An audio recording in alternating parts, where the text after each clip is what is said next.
Somewhere in the high desert of eastern Oregon, in a stretch of country most Americans could not find on a map, a fire is doing something that should not be possible in the year 2026. It is not shrinking.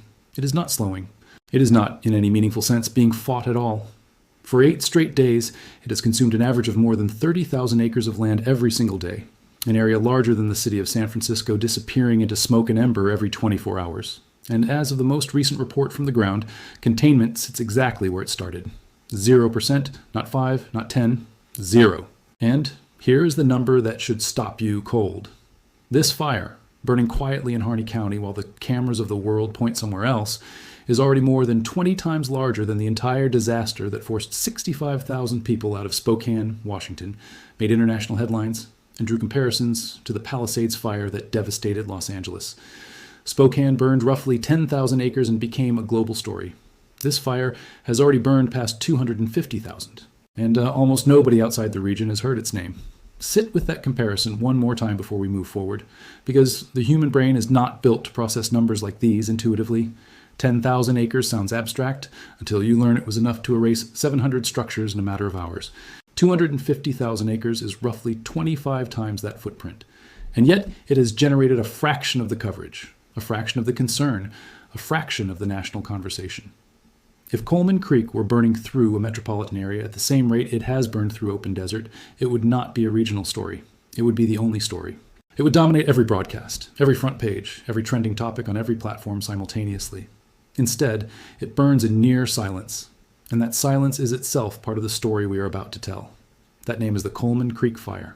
It began on July 25th, ignited not by a careless hand or a downed power line, but by lightning, striking dry ground in a summer that has left much of the American West primed like a furnace waiting for a spark. Within days, it had grown into something that fire behavior analysts rarely see outside of the worst wildfire years on record.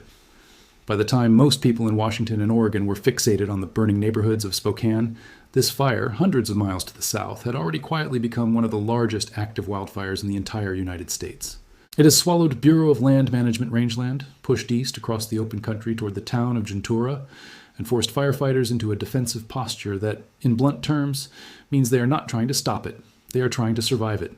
To understand why this fire matters, and why its story has been buried under louder, more visually dramatic headlines, you have to understand what has actually been happening across the Pacific Northwest this summer. Because Coleman Creek is not an isolated event. It is one battlefield in a season that officials are now describing, without exaggeration, as historic. Oregon has already broken its all-time wildfire acreage record, and it broke it in early August, with nearly 2 full months of fire season still ahead. More than 2 million acres have burned across the state so far in 2026, surpassing the previous record set only 2 years earlier in 2024. 60 separate large fires are contributing to that number, and Coleman Creek is not even the biggest of them. It sits behind 2 other monsters, the Big Grass Fire and the Roe Creek Complex, both of which have burned past 300,000 acres each. Together, these 3 fires alone account for close to 1 million acres of scorched Oregon landscape, an area larger than the state of Rhode Island multiplied several times over, and that is before counting the dozens of smaller fires burning simultaneously from the Columbia River Basin to the Blue Mountains to the arid slopes above Chelan. So why has the world been watching Spokane instead? The answer is not complicated, and it is not even wrong exactly. Spokane burned into people's homes. 3 separate fires, the Old Trails Fire, the Fairview Fire, and the Autumn Lane Fire, tore into a city of more than 200,000 residents, jumping the Spokane River, hurling embers half a mile ahead of the flame front, and turning entire neighborhoods to ash within hours. More than 700 structures were destroyed. 65,000 people fled under mandatory evacuation orders. A sports complex packed with families at a volleyball tournament had to be emptied in a panic as flames closed in. This was an urban firestorm, the kind of disaster with a face, with a street address, with a grieving homeowner standing in front of a smoking foundation for a television camera. It is, by every measure, a genuine catastrophe, the most destructive wildfire event in Washington state's modern history, worse than anything the region had seen since 1991. Nobody is arguing that Spokane's suffering is not real. But scale and suffering are not always the same axis, and when you strip away the emotional gravity of burning houses and measure this fire season by raw physical size, by the sheer amount of the American landscape being consumed, the story shifts entirely toward a stretch of empty, unglamorous desert that most news cameras have never bothered to visit. That is the uncomfortable truth sitting underneath this entire wildfire season. Coleman Creek does not have a media presence because it does not have a population. It is burning through Bureau of Land Management land, through sagebrush, steppe, and juniper flats, through the kind of country that exists in most people's minds only as flyover territory between somewhere and somewhere else. There are no dramatic photographs of homes reduced to rubble because there are, comparatively, very few homes there to burn. There is no evacuation of 60,000 people because Harney County itself, one of the largest counties by land area in the entire United States, has a population smaller than a single mid-sized American high school. And so the fire grows and grows and grows, unwatched, unphotographed, and largely unmourned by anyone outside the small community of ranchers, firefighters, and BLM personnel who understand exactly what is happening on the ground. Think, too, about what a fire season like this one costs even before you count structures lost or acres burned. Nearly 12,000 personnel have been mobilized across Oregon alone this summer to battle blazes of every size, pulled from their home units, their families, their normal lives, and dropped into weeks of 12 and 16-hour shifts in smoke-choked triple-digit heat. Engines, dozers, air tankers, helicopters, and hand crews are being shuffled across the state almost daily, triaged toward whichever fire poses the most immediate threat to life and property in that particular hour, which means a fire like Coleman Creek, burning largely through unpopulated rangeland, will always sit lower on that list than a fire bearing down on a town. That triage logic is completely rational from an emergency management standpoint. It is also precisely why a fire this size can burn for over a week, with a fraction of the resources a much smaller, more populated fire receives within its first day. But do not mistake emptiness for insignificance. This land is not nothing. It is rangeland that ranching families have depended on for generations, grazing allotments that took decades to build and that fire can erase in an afternoon. It is habitat for sage-grouse populations already under federal review for endangered species protection, habitat that, once burned at this scale, can take a decade or more to recover, if it recovers at all. It is watershed, it is topsoil, it is the invisible infrastructure of an entire regional ecosystem, and it is disappearing at a rate of tens of thousands of acres a day while the nation's attention remains fixed hundreds of miles to the north. There's also a slower, quieter cost that rarely makes it into any headline at all, the cost to the land's ability to recover. Sagebrush steppe is not like a forest that regenerates in predictable cycles after fire. Sagebrush itself does not resprout after burning.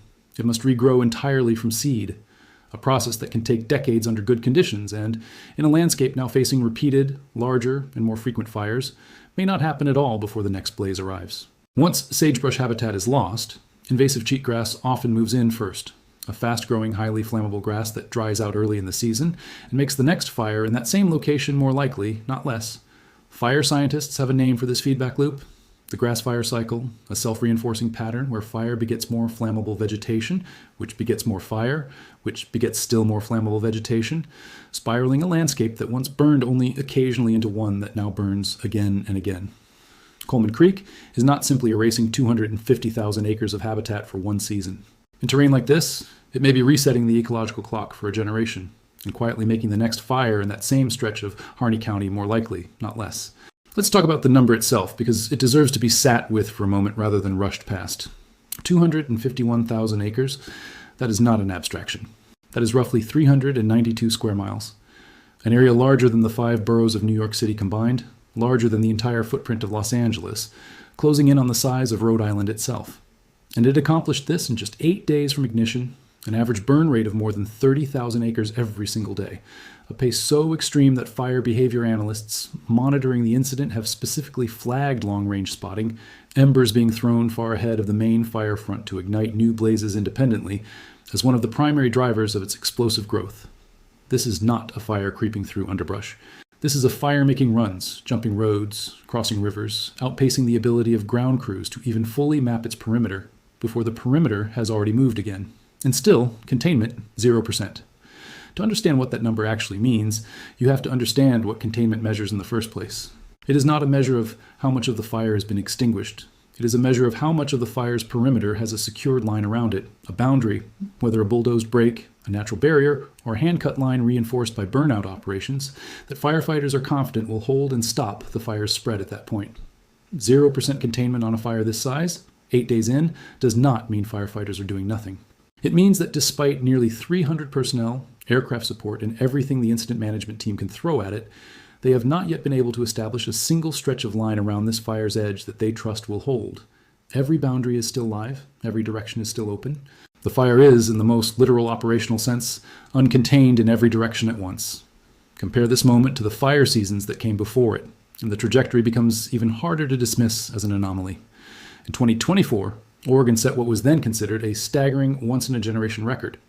Just over 2 million acres burned across the entire year. That record stood for exactly 2 fire seasons before 2026 broke it, and broke it not in September or October when a season typically winds down, but in the first days of August, with the historically worst stretch of the calendar still ahead.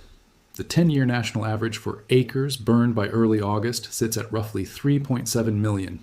This year, the country crossed 5 million acres by the same point in the calendar, a total ranking 3rd highest on record for this time of year, trailing only 2 other historically extreme seasons. Fire scientists studying these trends over the past 2 decades describe a pattern that is no longer subtle. Seasons starting earlier, burning hotter, and refusing to slow down even when they reach acreage totals that once would have marked the end of a bad year, not the middle of one. Now widen the lens again, because Coleman Creek is not fighting for resources in a vacuum. This is happening at a moment when the entire firefighting apparatus of the American West is stretched to a breaking point that officials are only now beginning to speak about openly. More than 100 large, uncontained fires are burning simultaneously across the country. A third of them in Oregon alone, more than a dozen in Washington, several more in Idaho. The National Interagency Fire Center has been forced to bring in international assistance, deploying firefighting crews from Australia and New Zealand, activating military C-130 aircraft retrofitted as air tankers, standing up dozens of incident management teams simultaneously in a season that was supposed to still be building toward its peak. Total acreage burned nationwide has crossed 3 million, ranking this year among the most severe fire seasons the country has recorded in the past 2 decades, trailing only a small handful of historic outliers. And here is where the story stops being about one fire, or even one season, and starts becoming about something structural, something that should worry anyone paying attention, regardless of which side of the political aisle they sit on. In March of 2026, the United States Forest Service absorbed a budget cut of more than $400 million, part of a wider set of proposed reductions to federal forest management and wildfire prevention programs. Thousands of agency staff departures followed in the months after, personnel losses that fire officials and lawmakers alike have since pointed to as a contributing factor in the country's diminished capacity to respond to a season this extreme. Senators from the Pacific Northwest have publicly raised alarms about the potential closure of key wildfire research stations in Washington state, facilities that exist specifically to study and predict the kind of extreme fire behavior now playing out in real time across Oregon's high desert. You do not need to take a side on federal budget policy to recognize the basic arithmetic at play here. A season with more fires, larger fires, and faster-moving fires than almost any point in the past 20 years is colliding, in real time, with a firefighting workforce that has fewer people and fewer resources than it had just a few years earlier.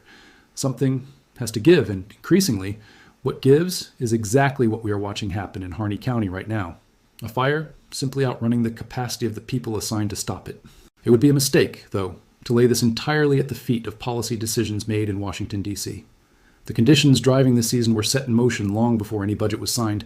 A winter with record-low snowpack across much of the interior Northwest left mountain reservoirs and soil moisture levels critically depleted heading into spring. A hot, dry summer followed, one of the driest on record in parts of Oregon, turning grasses and brush that would normally retain some moisture into what fire scientists bluntly call receptive fuels. Vegetation so dry that it ignites almost instantly and burns with unusual intensity. Layer onto that a series of lightning storms sweeping across the region in July. Storms that cruelly brought almost no rain but plenty of dry lightning, the kind that sparks fires without ever wetting the ground beneath them. More than half of Oregon is currently under some level of emergency drought declaration. This is not one bad decision or one unlucky spark. This is the convergence of a multi-year climate pattern, a specific and severe drought year, and a reduced capacity to respond, all arriving in the same 8-week window.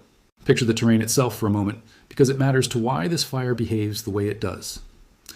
Harney County sits in Oregon's high desert, a landscape of sagebrush steppe, open rangeland, scattered juniper, and dry creek beds that, in a normal year, offer little in the way of continuous fuel to carry a fire very far. But drought changes that equation entirely.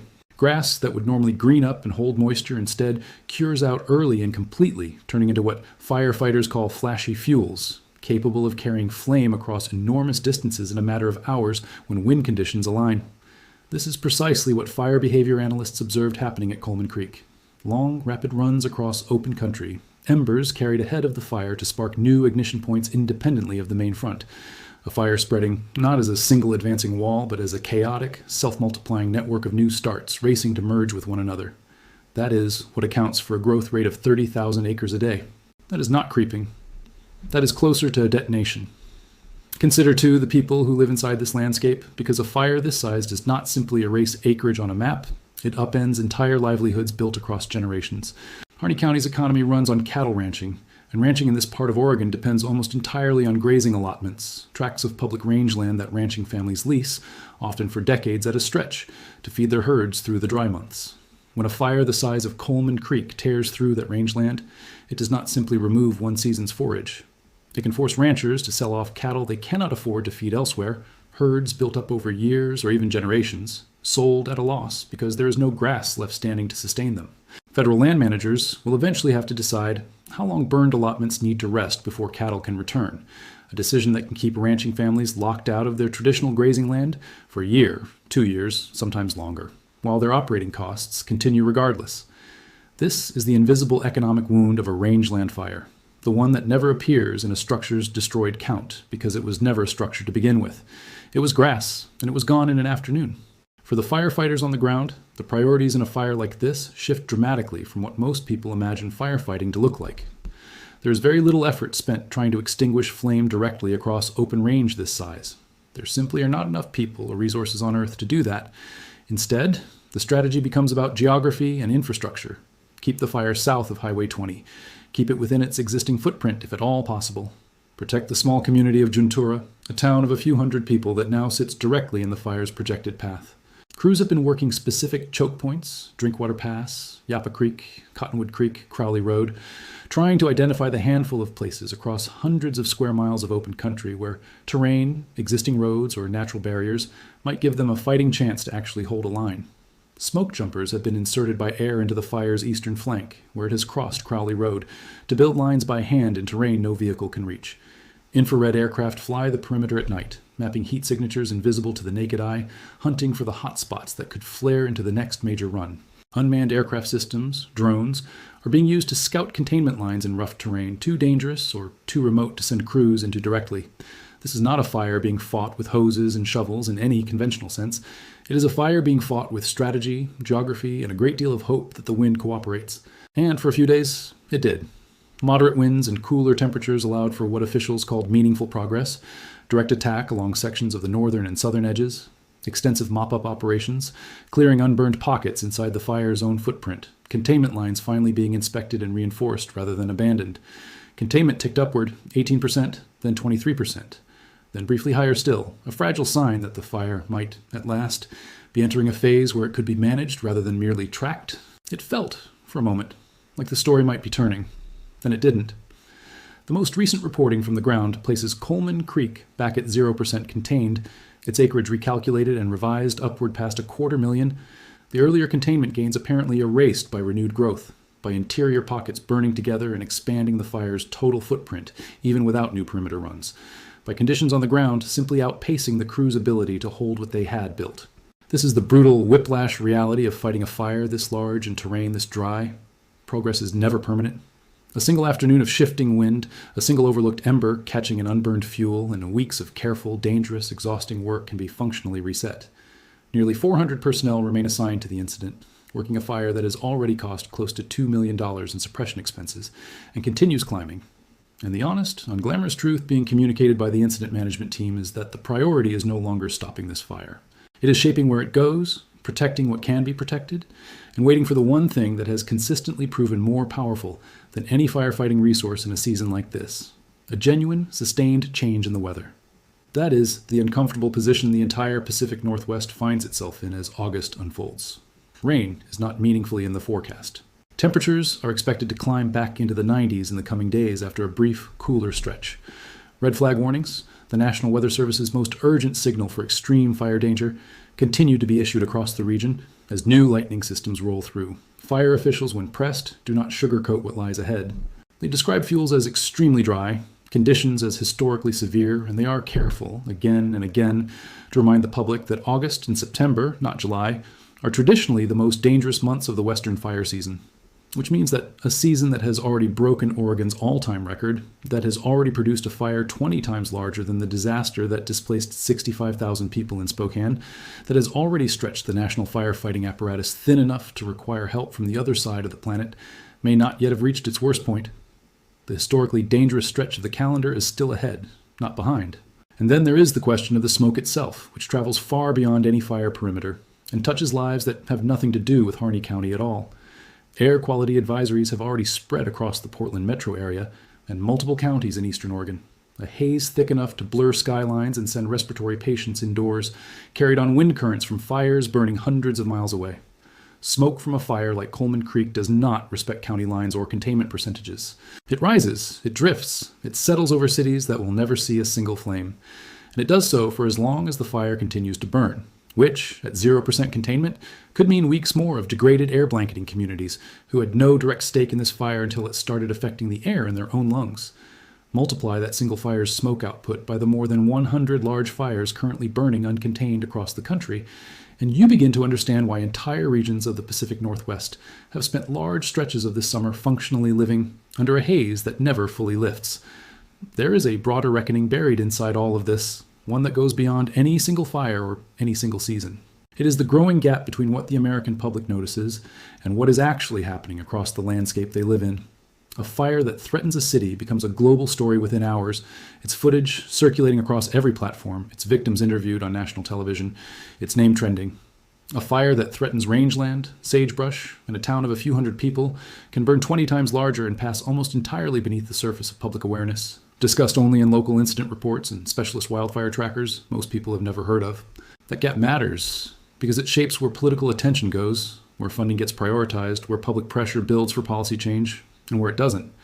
It means the places burning fastest and hardest are not always the places generating the loudest demand for a response.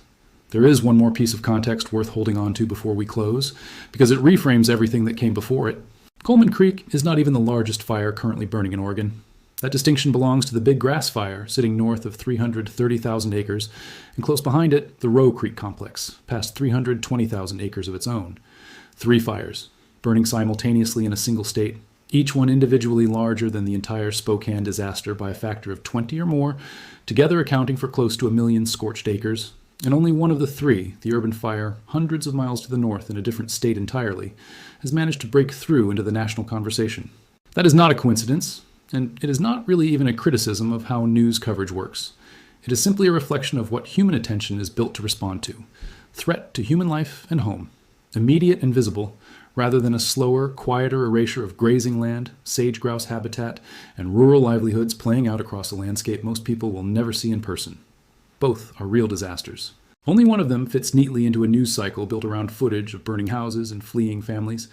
What happens next in Harney County remains, as of this moment, genuinely unwritten. Firefighters continue working the lines they can hold, watching the sky for the lightning that could spark the next flare-up, watching the wind for the shift that could send this fire racing toward Ventura, or hold it at bay for another day. Oregon's final acreage total for 2026 will not be known until the season formally closes, likely sometime in the autumn, and every fire behavior analyst tracking Coleman Creek is careful to say the same thing. With the historically dangerous months of August and September still ahead, with drought conditions showing no sign of breaking, with a firefighting system already stretched across 100 other uncontained fires nationwide, there is no way to know yet whether the number sitting at 251,000 acres and climbing will look large or small by the time the smoke finally clears. What is certain, right now in this moment, is that a fire larger than the city of Los Angeles is burning through the American West, with a containment line that does not yet exist in a single direction, and most of the world does not know its name.